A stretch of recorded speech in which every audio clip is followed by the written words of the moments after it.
Maaring magkaroon tayo ng mas malinaw na pag-unawa kung anong maaring mangyari sa mga negosasyong ito sa Sabado dahil ang 2 linggong tigil putukan na ito ay pinamagitan ng Pakistan na naging pangunahing tagapamagitan sa pagitan ng Washington at Tehran.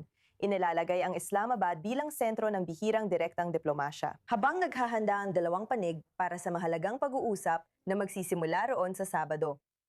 Kasama natin ngayon si Ahmed Qureshi, mamamahayag at TV host mula Islamabad para pag-usapan ito. Ahmed, paano nagawa ng Pakistan ang biglaang hakbang para makamit ang pansamantalang 2 linggong tigil putukan kahit may malalaking hindi pagkakaunawaan? Oo, Nicole, marami akong nakita ng mga pagsusuri kung bakit biglang nasa gitna ng lahat ng ito ang Pakistan. Pero para sa mga totoong sumusubaybay sa relasyon ng Iran at Pakistan nitong nakaraang, ewan ko, 4 na dekada, alam na nila yon. Ang Pakistan sa loob ng hindi bababa sa nakaraang 20 taon ay talagang namamagitan tungkol sa programang nuclear ng Iran. Sa pagitan ng Iran at Kanluran, lalo na Estados Unidos, pati na rin sa sigalot ng Iran at mga estadong Arab sa Golpo. Kaya hindi ito nakakagulat para sa mga sumusubaybay, pero para sa iba pang bahagi ng mundo, bigla na lang itong naging lantad ngayon. Malinaw naman at mas mataas na ang mga nakataya ngayon. Kaya iyon ang dahilan kung bakit nasa gitna ang Pakistan. Ang kalamanan ng Pakistan kasi masama ang relasyon ng Iran sa halos lahat ng kapitbahay at sinubukan pa nitong guluhin ang Pakistan gamit ang mga proxy. At alam mo, isa sa mga pangunahing proxy ng IRGC na lumaban sa Syria, ang Zain Abiyun Brigade, ay talagang nagbula sa loob ng Pakistan, mula mismo sa komunidad ng mga Shiite sa Pakistan.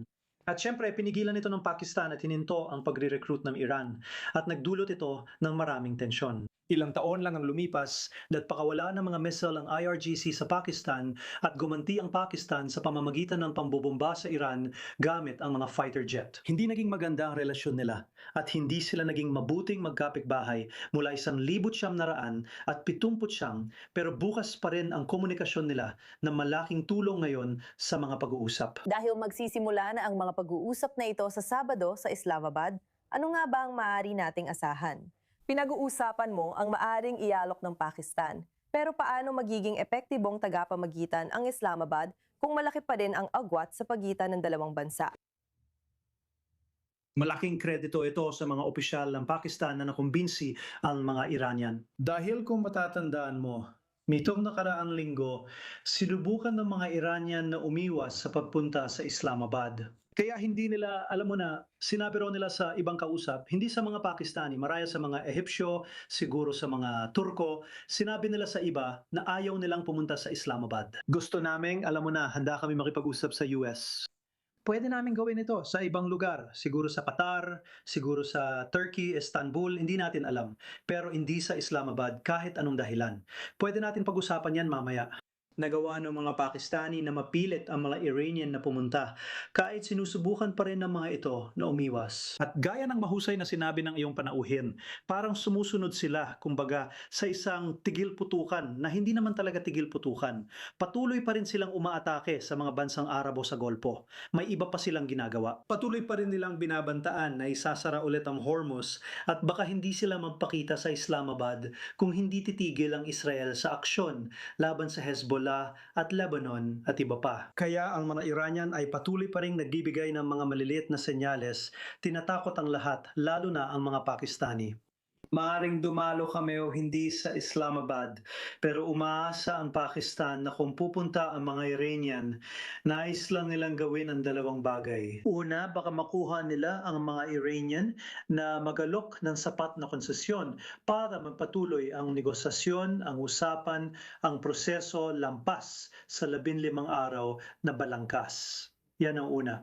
Pangalawa, baka mahikayat nilang isaalang-alang ng mga Iranian ang bagong hinaharap. Diyos lang nakakaalam, baka nga magbago pa ang kanilang rehimen mula sa revolusyonaryo at magulong rehimen na umaasa sa mga proxy maging normal na bansa. Para magkaroon ng normal na relasyon, gamitin ang yaman nila sa langis para, alam mo na, hindi ko alam, muling buuin ang kanilang bansa. Kaya umaasa ang mga Pakistani na kapag nakaharap ang mga Iranian sa Islamabad, baka mag-usap tayo ng harapan at subukang kumbinsihin sila.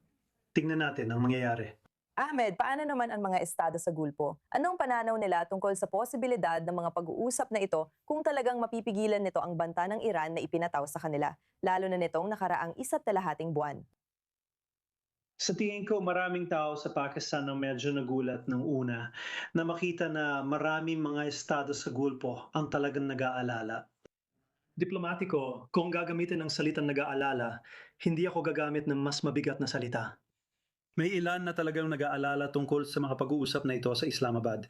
Kaya sa tingin ko, kinailangan ng mga opisyal ng Pakistan na pribadong makipag-ugnayan sa mga estadong Arabo sa Gulpo at sabihing, alam mo ba, kasama kayo sa anumang kasunduan. Hindi pwedeng magkaroon ng kasunduan sa Iran kung wala kayong bahagi rito, mga estadong Arabo sa Gulpo, para matugunan ang inyong mga interes at hinaing. Sa tingin ko, mabusising nagmamasid ang mga estadong Arabo sa Gulpo. Hinihikayat nila ang mga Pakistani pero sinasabi rin nila, alam mo, sasama kami sa anumang kasunduan na mapagkasunduan ninyo mga Pakistani sa pagitan ng Iran at Estados Unidos. Hindi kami pwedeng maiwan. Sobra na ang pagdurusa namin sa 47 taon. Simula 1900 at 80 kami, lagi ang tinatamaan ng rehimeng ito. Kaya dapat mapasama kami sa anumang kasunduan. Talagang mahirap ang diplomasya ng mga Pakistani. Maingat na nagmamasid ang mga Arabo sa Gulpo, kaya tingnan natin ang mangyayari. Oo, sigurado ring magmamasi tayong lahat ngayong weekend. Ahmed Qureshi, salamat at kasama ka sa I-24 News English na yon.